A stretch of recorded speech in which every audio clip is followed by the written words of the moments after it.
All right, so here's where we are. We are at Acts, we're at Acts 17:19. Acts 17:19.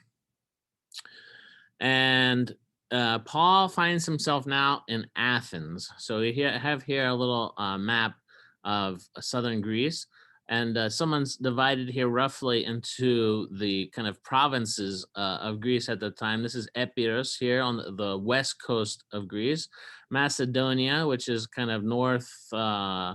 Central northeast of modern day Greece, and then you have Achaia, or what most people would consider Greece proper, ancient Greece proper. So the southern part, which includes Delphi here, the Oracle of Delphi that we spoke about. I believe it was last chapter when this slave girl was following Paul around and kind of perhaps channeling the spirit of the Oracle of Delphi. You have now he's in Athens, and then in the beginning of chapter 18, he's going to travel west over to Corinth. So Athens and Corinth were, of course, very big cities. Corinth was actually probably the bigger city in this time, not Athens. So we're talking in the first century. But Athens, of course, had this long and venerable historical tradition. It was an important site philosophically, and it was still a fairly big city, but not necessarily as huge as we think of it. And so here's Raphael's famous painting from 1515 of Paul preaching on the Areopagus in Athens, which is what the speech we just started to get into last time, and we're going to read today. So of course there are liberties taken here, but this is Raphael's imagining what the speech on the Areopagus would look like. All right, so here we go. Acts chapter 17, verse, let's say 18 here. We'll start there. So Paul goes into Athens, and of course he reasoned in the synagogue with the Jews and with the Gentile worshipers who were interested in Judaism. That's always his first move when he goes to a new city, and in the marketplace daily with those who happen to be there. Okay, so this is somewhat of a new element. In order to reach, now for the first time, we're going to get Paul really reaching out to a completely non-Jewish audience. There's no Jewish context, especially for this speech that's coming up. So 18, then certain Epicurean Stoic philosophers encountered him, and some said, "What does this babbler want to say?" Others said, "He seems to be a proclaimer of foreign gods, because he preached to them Jesus and the resurrection." Now it's God's plural. We mentioned here. So actually, for the Greeks, they would have heard when he was speaking in Greek about Jesus and the resurrection, the anastasis. They would have thought that he was talking about this couple, o Isus ke I anastasis. So, and there were many of these kind of pairs, or either twin gods or couple gods. So likely they thought that this resurrection was a god.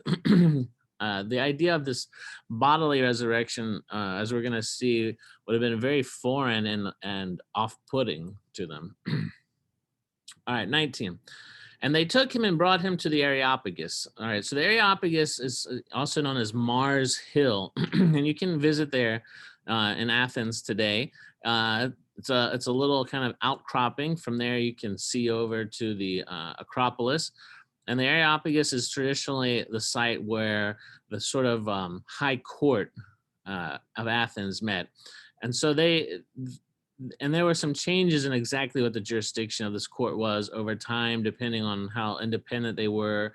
But it seems at this time they were devoted mainly to religious or philosophical questions. But it seems also that they could also meet to decide serious cases like homicide. So today in Greece, even to this day, there's this kind of unbroken tradition. The Areopagus is the Supreme Court of Greece, of modern day Greece. But it's really referring to this hill. It was a hill that was dedicated to Mars, or Ares in Greek, Mars in Latin, the god of war. So so that's why when you see this pictured, he's pictured up usually on this little hill. So, and when I visited Athens, of course, everyone goes and stands up there on the Areopagus. It's a rocky outcropping. So they bring him to the Areopagus, and they think that at this time there were probably around 100 members of the Areopagus, and this would have been limited to elite members of society. So you're talking about wealthy, landed elite of Athens at the time, educated, leisure class. So they bring him there and they say, may we know what this new doctrine is of which you speak? For you are bringing some strange things to our ears. Therefore, we want to know what these things mean. So strange meaning we haven't heard them before. Foreign. 21, for all the Athenians and the foreigners who were there spent their time in nothing else but either to tell or to hear some new thing. So this is one of these kind of rare instances in which St. Luke allows himself this little editorial comment here that's kind of biting. But it does appear to be true, and that was the reputation that Athens had at the time. All right, so now begins Paul's speech, and this is addressing the Areopagus, or here it's called the Sermon on Mars Hill. And this is a very, very famous speech, which we're going to see the reason why. It becomes a sort of model. So we've throughout Acts, St. Luke has recorded for us several speeches, which are probably just summaries of what was actually said. The speech itself probably went on much longer, but especially in the beginning of Acts, we have recorded a speech of Peter, for example. At Pentecost, we have the speech of Stephen at his martyrdom. And now we have several instances now of Paul's speech. So we have his sermon in Pisidian of Antioch, really the first major stop on his first missionary tour, where he goes into the synagogue. Now we have this speech captured, and it's the first time that he's giving, he's preaching the gospel, but to a completely non-Jewish audience. And so you're going to see what's important here is the way that he approaches speaking to people who have no Jewish context. So he changes the way he preaches. All right, then Paul stood in the midst of the Areopagus and said, and this was how someone would start when they were making a public speech, and often they would raise their arm. Men of Athens, I perceive that in all things you are very religious. All right, so here he's saying, because actually when you went into Athens, as it said a few verses ago before we picked up, I think in 17, that when Paul entered Athens, he was kind of overwhelmed by all the idols, because there were temples everywhere. There were images and statues of the gods everywhere in Athens. You couldn't turn your head and not see some reference to the pagan gods. And so he starts out by acknowledging something that's good, which was a tactic. And if you'd study ancient rhetoric, this was one of the tactics in speech. You want to win over your audience by praising them. It seems that, and the Greeks were very good at doing this. So much so that it seems that in the Areopagus, there was actually a rule forbidding this, because they felt like it would waste too much time. These speakers would come on and spend several minutes going on and on and on and praising the people, the audience, and they say, okay, get on with it. Like in Greece today, it's still very much part of the tradition. If you have an event, a conference or something, there's at least half an hour of speakers going up, and offering these words of welcome and praise that have nothing to do with the topic of the conference. But you have these long lists of, Reverend so-and-so, an esteemed mayor, and da-da-da-da-da. I think as Americans, we tend to be much more practical and do away with that or shorten it. But you got to imagine in ancient Greece, and Luke here is probably summarizing considerably. So anyway, he begins with this tactic of seeing the positive. What can he find in common? What can he find that is praiseworthy? And he rightly notes that they are very religious. Now, the Greek word here actually can mean superstitious. Also, it can have a negative connotation, but it doesn't seem here that he would start out with this kind of connotation. He's trying to praise them. But yet you got to remember too, for the Greco-Roman world, the Greeks and the Romans, their idea of religion is very, very different from our idea of religion. So, their idea of religion really has to do with, it has to do with the cult. The cult meaning the rituals, the things that you do, not what you believed about them, was really quite secondary. It was about the rituals, and the rituals, in particular the sacrifices. There was this it was a barter system, a quid pro quo system, where the humans were expected to offer these rituals and sacrifices to the various gods, each with their own domain, and in return the gods were expected to provide them with fertility, with crops, with good weather, etc. And so humans would consider, if they had offered the sacrifice and they did not receive what they were supposed to receive, they would become angry and disappointed with the gods. And in the same way that they would think that the gods would become angry and disappointed with them if they didn't offer the sacrifices correctly. And that's why bad things would happen. So for us, we would tend to call this superstition, but this was religion in this time. All right, so I perceive that in all things you are very religious. For as I was passing through and considering the objects of your worship, I even found an altar with this inscription: to the unknown God, or to an unknown God. So, and it seems here that he is referring to an actual altar that he saw.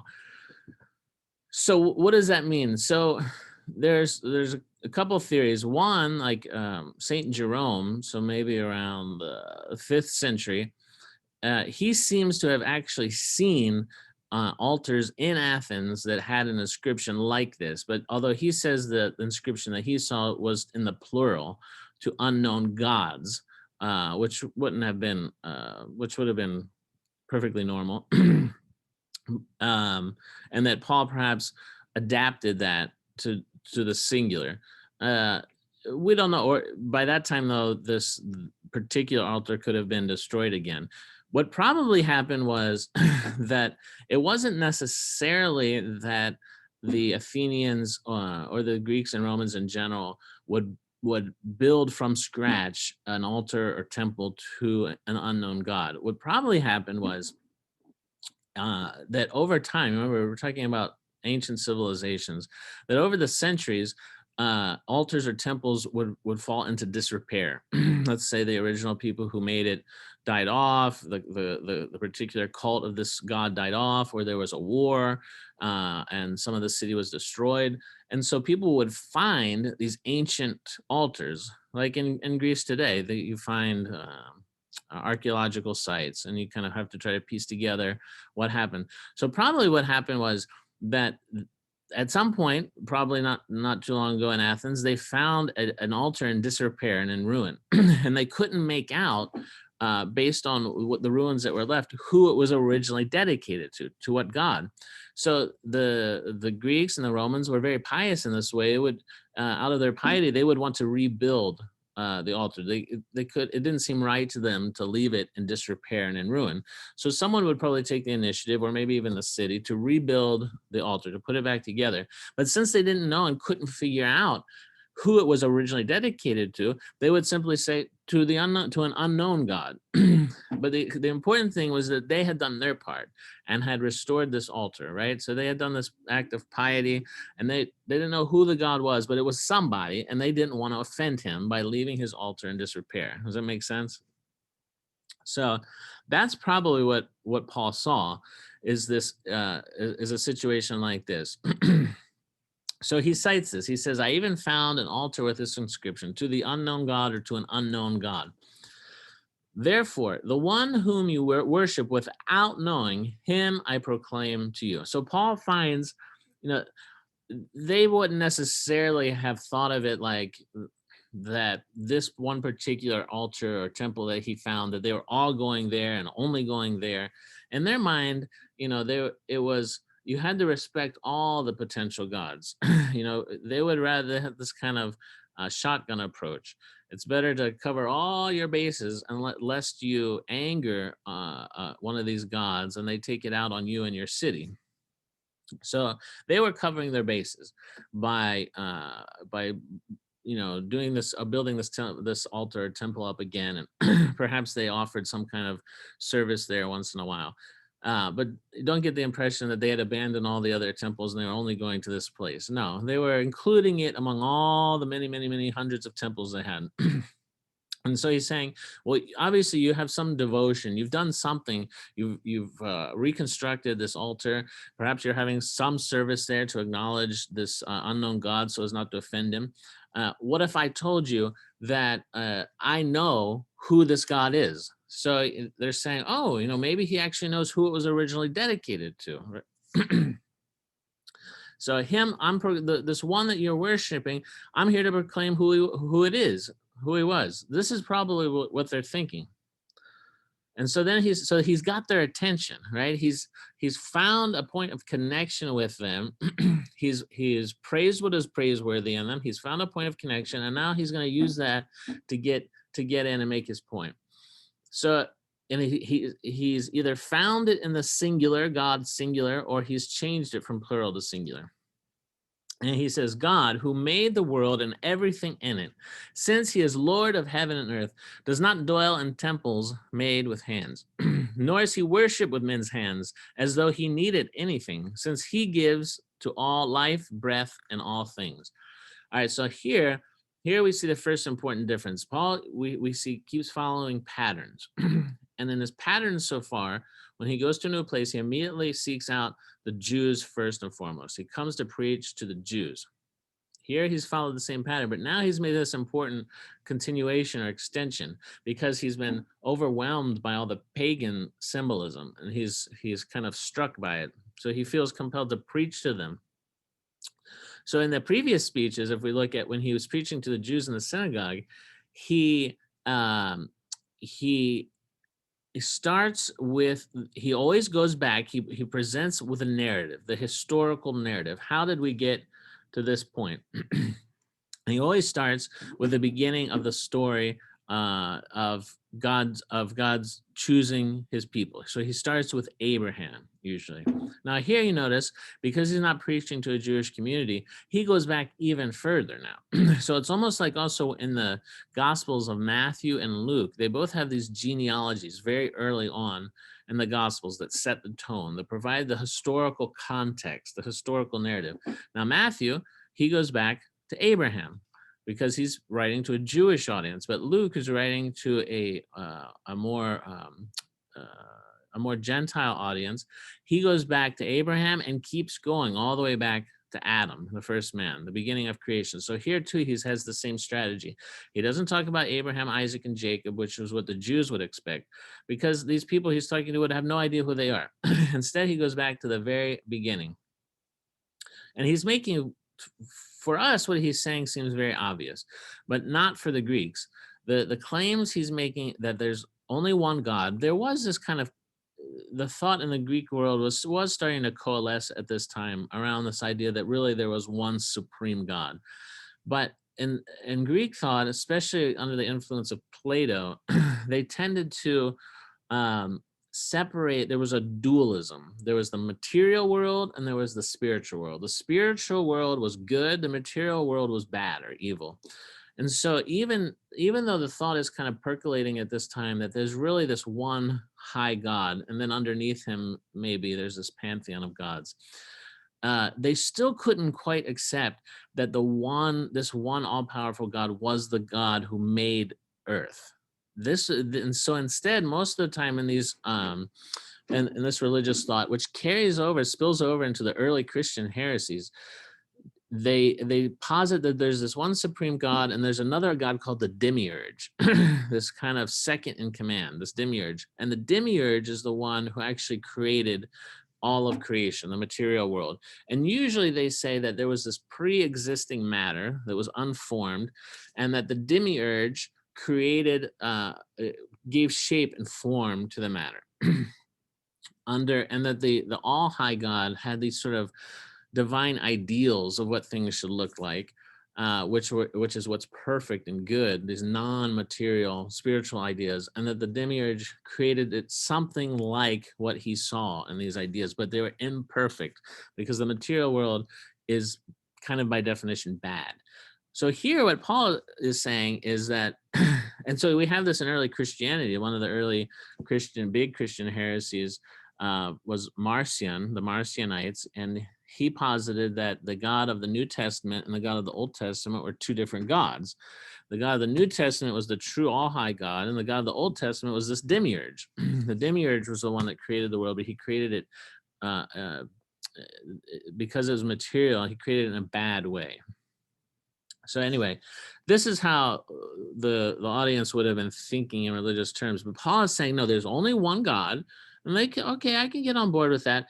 But he's also the same one God created everything. So this would have been, maybe some flags would have been going up here. What are you talking about exactly?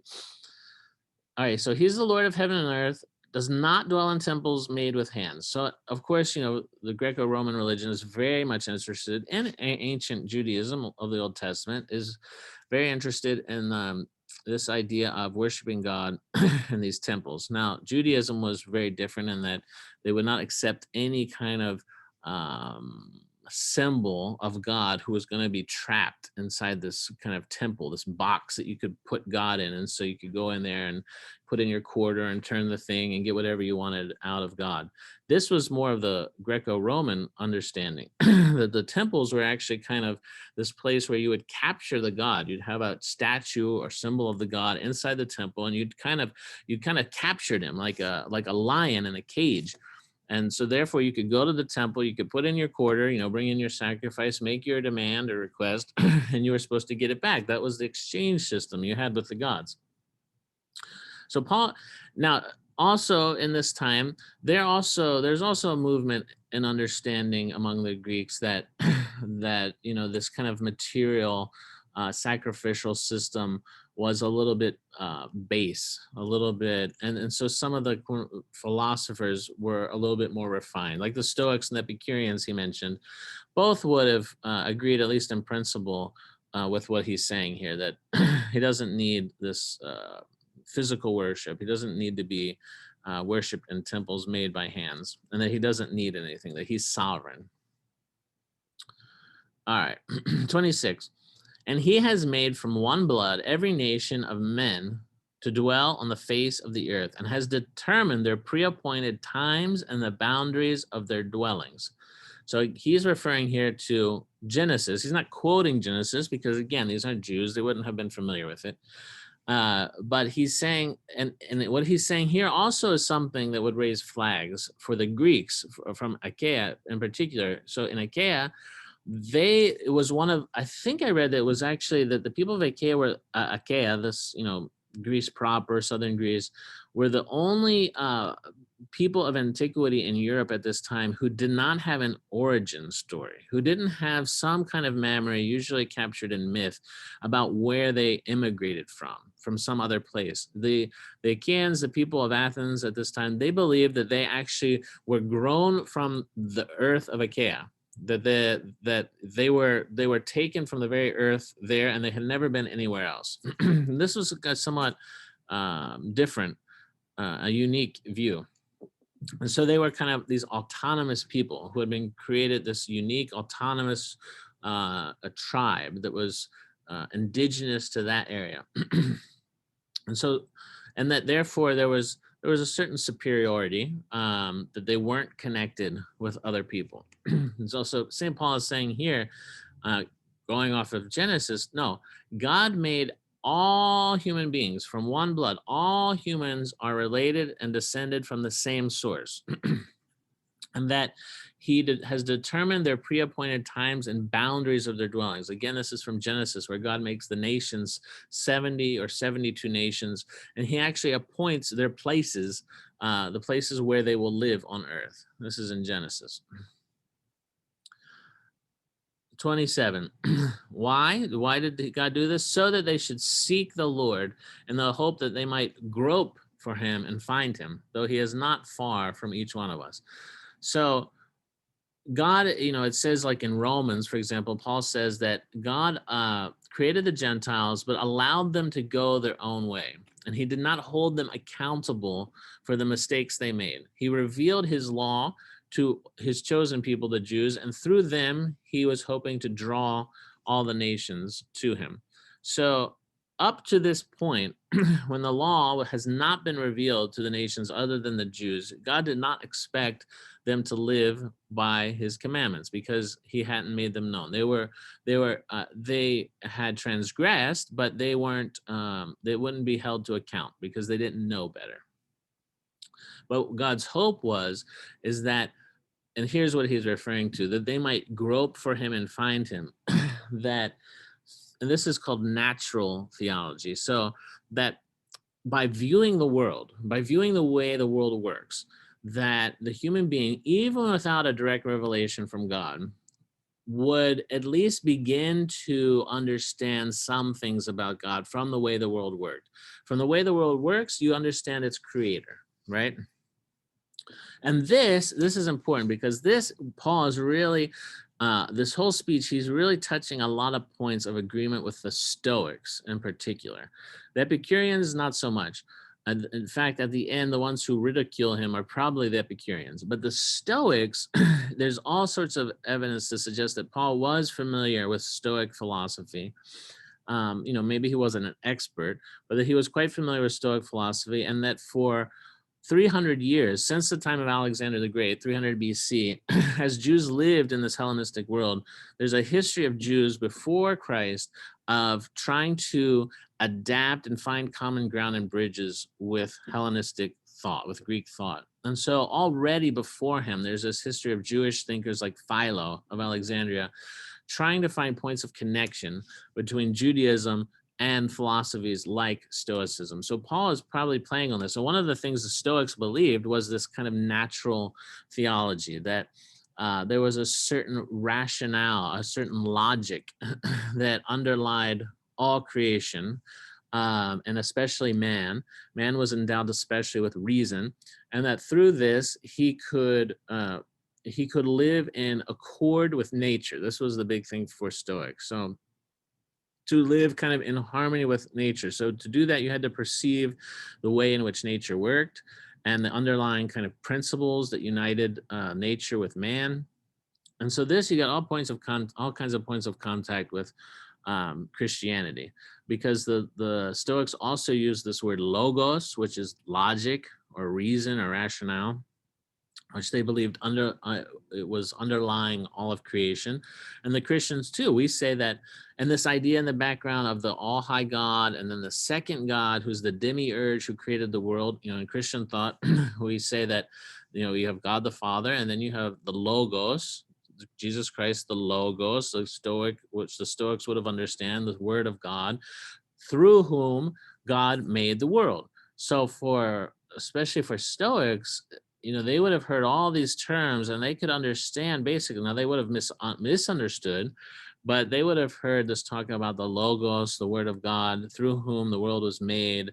They would have said, okay, that makes sense. We understand what you're talking about.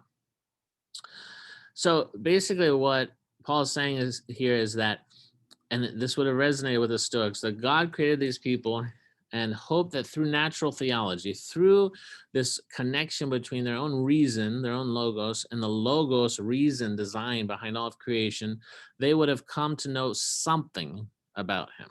All right. And so this thought's developed more in St. Justin Martyr, St. Justin the philosopher, around the year 150. He talks about the logos spermatikos. The logos spermatikos meaning the logos, here it means more like spermatikos is seed. So like the seed of the logos, the seed of the word. And what St. Justin says, and he's giving an apologetic. He's trying to explain to non-Christians, to Greeks and Romans, what Christians believe. And he says that God left, when he created the world, there was this logos spermatikos, the seed of truth, of reason, of logos, that was imbued in all creation. And that it was possible even before the revelation of God's law through Moses. It was before the revelation of Jesus Christ. It was possible for cultures who hadn't heard, who hadn't had these messages revealed to them, proclaimed to them. It was possible for them to come to some knowledge of God and to contain some elements of truth in their culture. You guys following me so far? On that, so it's a kind of positive evaluation of the good things that already exist in a culture. And what does this have to do with us? I mean, so this becomes a model for how we Christians, especially the Orthodox, evangelize other people. And, when we go and do mission in Africa or somewhere where they haven't necessarily heard the gospel, for us, we follow this model that Paul has in the Areopagus that St. Justin talks about. We go in and we try to find what's good and praiseworthy in the culture, even if it's a very foreign culture. You go into Africa, you might have a tradition of a man having multiple wives, etc., which from a Christian point of view we couldn't accept and bless, but we would try to ignore for the beginning those elements or put them to the side and focus first on what have you discovered on your own in your culture that is good and true and praiseworthy and that is in accordance with God, and focus on these things first, and then try to block out those elements that go against. And Father, the thing that occurs to me in reading this is that Paul has taken the essence of what I think is just that we get the message throughout the Old Testament and even probably earlier, if there were recordings of periods earlier than the beginning of the writing of God's revelation to us. But it seems that man always seeks a higher power, whether he identifies that higher force in his life by the names of gods or whatever. I think man seeks that source. Mm-hmm. Right? And throughout the ages, I mean, just like in Athens and all of the thousands of years before that, all these people are acknowledging a higher power, and Paul has taken every bit of that and just distilled it into this one message. Mm-hmm. It's so beautiful to just think about that and register all of the Old Testament readings that we've studied and then all of the New Testament. It's just a very beautiful message, and how wonderfully God has worked through all of these different centuries, and with Alexander unifying the Hellenic feeling of the culture and a unifying language to bring the message to its fruition of acknowledgement of the Trinity. It's just a beautiful. That's why this is a model sermon. And notice too, it's important to notice here what Paul doesn't do in this sermon. On the one hand, one extreme, he could have come in and just let him have it, and said, you're sacrificing all these animals. You have a complete misunderstanding about the relationship with God, that God is not just this candy machine you put a quarter in and get the gumball out. You're sexually immoral, et cetera, et cetera. He could have come in and said that, a fire and brimstone kind of sermon, which we see as a model in modern Western Christianity sometimes. On the other hand, the other extreme, he could have come in and said, instead of picking this unknown, this altar to an unknown god, he could have pointed to Zeus. Now, Zeus was understood as the head god, right? And he could have said, look, because this is what the Greco-Roman mind would have naturally done. They would have assimilated. So what they tended to do was, for the Greeks, for example, well, we call the head god Zeus. The Romans call him Jupiter. Or it's the same thing. Even though there were different stories and there were different traditions, they assimilated the traditions because they were close enough, right? And they would come across other cultures that had similar pantheons of gods, and they would just sort of assimilate. Oh, well, who you call so-and-so, we call him Zeus. It's the same thing. You just call him by a different name. So he could have come in, and maybe even the natural thing to do would for him to say, look, who you call Zeus and there would have been all kinds of temples to Zeus around that he could have pointed out, not this obscure rebuilt temple to someone we don't know. He could have said, who you call Zeus, I'm telling you, we call him Yahweh. We call him the Lord of hosts. And this is, but he doesn't do that because that would have been too misleading. It would have implied acceptance of a host of attributes of Zeus that were not becoming or fitting for the God of Israel. So he's taking this kind of middle approach. He's threading the needle here. All right, so he says that, so God is the one who created all of mankind. We're all related, that he appointed them for these nations, and he appointed where they would live and when they would live, in the hopes that they would come to know him through nature itself. And the Stoics, would have been all on board with everything Paul's saying. The Stoics believed basically in pantheism, meaning that God was to be found everywhere. So this logos spermatikos idea. The Stoics believed in a cosmopolis, a world city, a world city-state, in which all were equal citizens of this one world. So doing away with national ethnic boundaries. So everything Paul's saying is going to resonate to some degree with the Stoics in particular that he's talking to. All right, so he did this that we might grope for him and find him, though he is not far from each one of us. Again, this idea that he's everywhere, which the Stoics would have agreed with. 28, for in him we live and move and have our being, as also some of your own poets have said, for we are also his offspring. All right, so here he quotes, he's quoting now two different poets from ancient times. And it could be that that he's getting these from some kind of handbook of quotations, because already the Jews, like I said, had 300 years of interacting with the pagans and had developed textbooks of quotes from their own sources, which they said, hey, look, you're pointing here, look, there's some kind of convergence here. If you interpret your sayings the way we're saying it, that we're not very far apart. So for example, let's see. All right, so yeah, the first part, for in you we live and move and have our being, is a quote from Epimenides the Cretan around 600 BC. And it's a quatrain, a 4-line poem, and it says, they fashioned a tomb for thee, O holy and high one. The Cretans, always liars, evil beasts, idle bellies. And that's later, Paul later quotes that in Titus, the same exact 4-line quatrain poem he quotes in Titus. And then third line, but thou art not dead, thou livest and abidest forever, for in thee we live and move and have our being.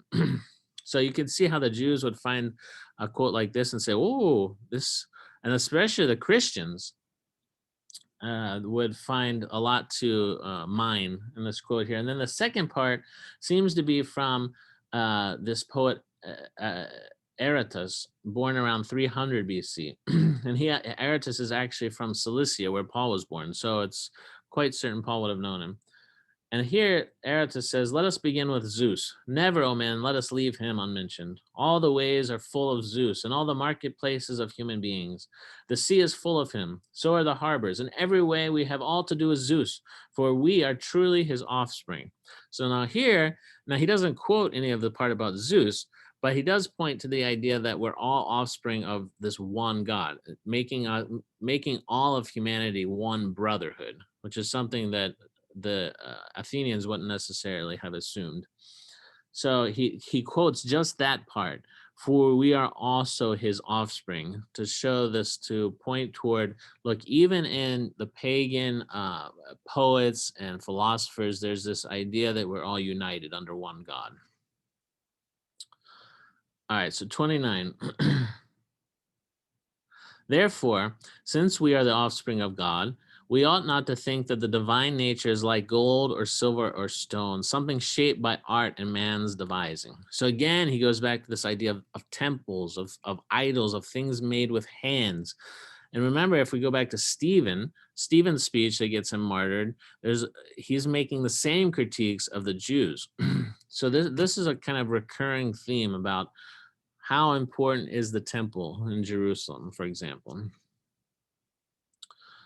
30. Truly, these times of ignorance God overlooked. So like I was saying earlier, God created man, he created the nations, he appointed them, he only revealed the law to his chosen people. And up to this point, in accordance with his plan, they have not yet been preached his law or his revelation. And so this is simple ignorance. They didn't know. It's not their fault. And so God has overlooked this. God is not holding them accountable.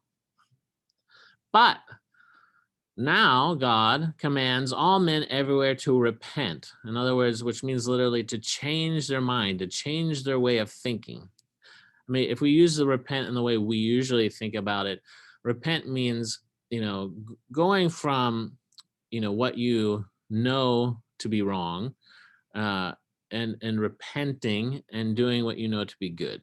But at its root, and that's what it's come to mean, because we assume a Christian culture now for over 1,000 years. But originally it means just to change your way of thinking, reform your priorities, think differently about things.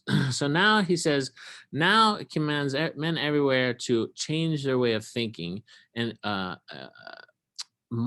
conform their mind and their way of thinking to this new revelation that's being brought to you. 31, because he has appointed a day on which he will judge the world in righteousness by the man whom he has ordained. And so he's talking about here, this is Paul's eschatology, his teaching about the end times, which we saw in earlier in this chapter in Thessaloniki, that this was an emphasis in his preaching in Thessaloniki. He refers back to it in 1st and 2nd Thessalonians. It's probably at least partly why he gets in trouble, because the authorities see it as a critique and a prophecy about the fall of Caesar. So again, Paul is emphasizing this eschatological judgment that there's like we say at the end of the creed, he will come again in glory to judge the living and the dead. And this would have been something, now that he's getting to the end of the speech, he starts with what we have in common, what is praiseworthy that we have in common. And he goes through and he's finding points of convergence. And now as he gets to the end is where he introduces perhaps the most kind of explosive. So he's got them tracking with him. Okay, I see what you're saying. I can see that. Now he's going to introduce something that's the most different. And this leads them hopefully to, well, let me consider this because I've agreed with you up to this point. So he's saying that not only God has already appointed a day on which he will come again in glory, and he's appointed the person, and this is this resurrected Jesus that he's preaching. He has given assurance of this to all by raising him from the dead. So this act of the resurrection was part of a proof that this is the man I have ordained to come again in glory to judge the living and the dead at the end of time. 32. And when they heard of the resurrection of the dead, some mocked. Okay, this would have been indeed. So like I was saying with Platonism, you have the material world and the spiritual world. The material world is necessarily bad. The spiritual world is good. And so they would have been familiar with ideas about, the immortality of the soul, living on after death, etc. The idea that there would be a bodily resurrection, it would have just been absurd to them, because for them the body, like Plato said, was a prison. The body was a prison that you wanted to escape as quickly as possible. The material world was corrupt and imperfect and never could be as good as the world of ideas. So once you had passed out of this bodily world, material world, into the world of ideas, why on earth would you want to come back to it? Right? For them, it's just ridiculous. And we see this, in my opinion, this is another instance of a heresy that keeps, it's related to this idea of the demiurge, etc. This heresy that keeps reoccurring in Christianity, and I would say is really probably still alive today. I mean, we have a big problem, I think, even in the Orthodox Church, of people not really understanding what the Christian view of death and resurrection is. I mean, we have a kind of hidden a lot of times Platonism that they're talking about here. We talk about, well, so and so has died, and their soul has gone away to a better place, and now the body is just this kind of inconvenience now that we need to burn up. We need to cremate it. We need to get rid of it as quickly as possible. Put it in the earth. We don't want to look at a dead body. Whereas in Greece, they would bring the dead body and they would lay it on their living room table, their kitchen table in their house. And it would stay there for a night and a week, and then you would go bury it. And then after 2-3 years, you would dig up the body, clean the bones, and put it in a basket and put it in an ossuary, etc. So whereas for us, it's like horrifying thought, because it's contact with this dead material that now has no use, basically, in this Platonic view that we've kind of inherited, unfortunately, that's not Christian. Imagine if even as Christians now, after 2,000 years, we still have this kind of misunderstanding of the resurrection of the dead. Imagine back then when Paul's revealing this for the first time. They just think that's crazy. Why would you want to come reassume a body and live again in this world once you've passed to this perfection? So naturally, some mocked, while others said, "We will hear you again on this matter." So he had made, probably we would imagine here, because he mentions in particular the Epicureans and the Stoics, the Epicureans in particular would have found this ridiculous, because remember, their whole thing is this kind of this pursuit of some people accuse the Epicureans of hedonism. That's kind of how it's colloquially known, as that they were hedonists. They were just about pleasure. But that's really a misunderstanding. They were about pleasure, but it was this kind of sophisticated intellectual pleasure. It wasn't just food, etc. So for them, the ideal was living this life that was free of bodily disturbances, and where the mind could pursue music and chess, and I'm making that up, but these kind of intellectual pursuits.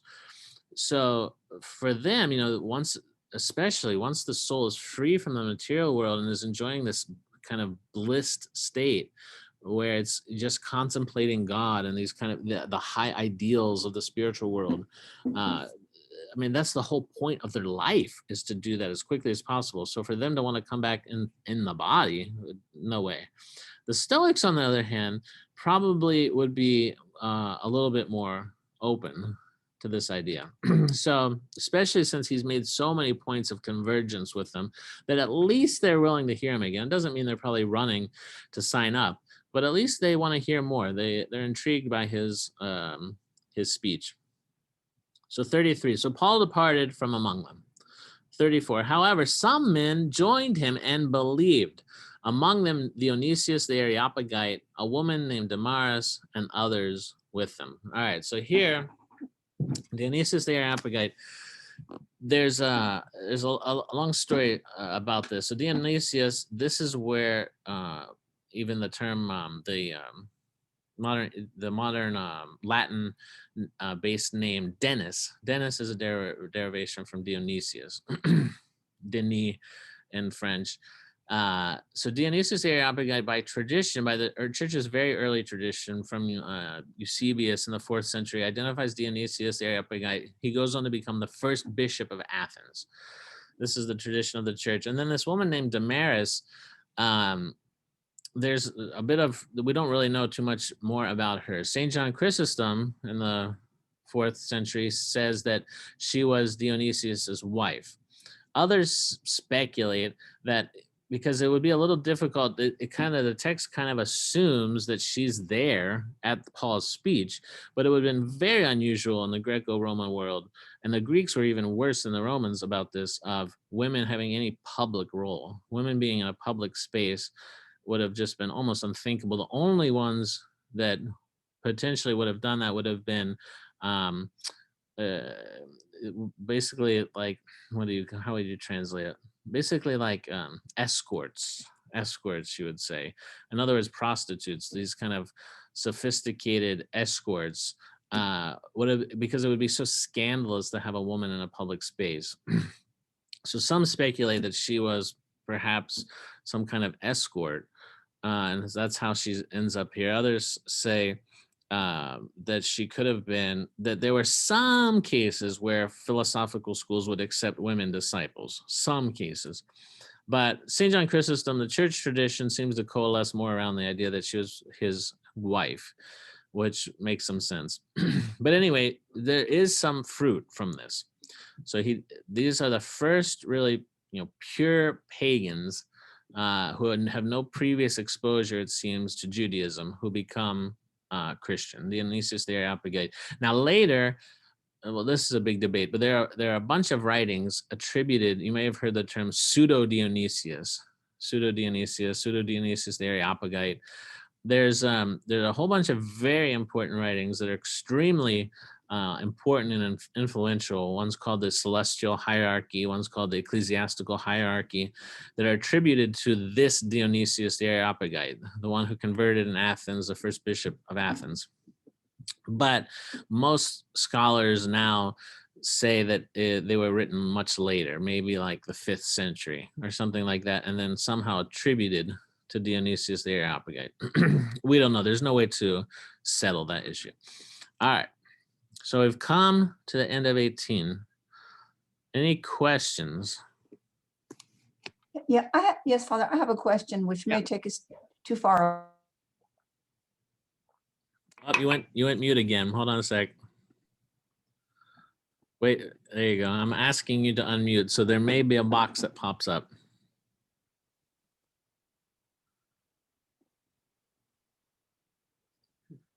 So you unmuted yourself. Yeah, there you go. There you go.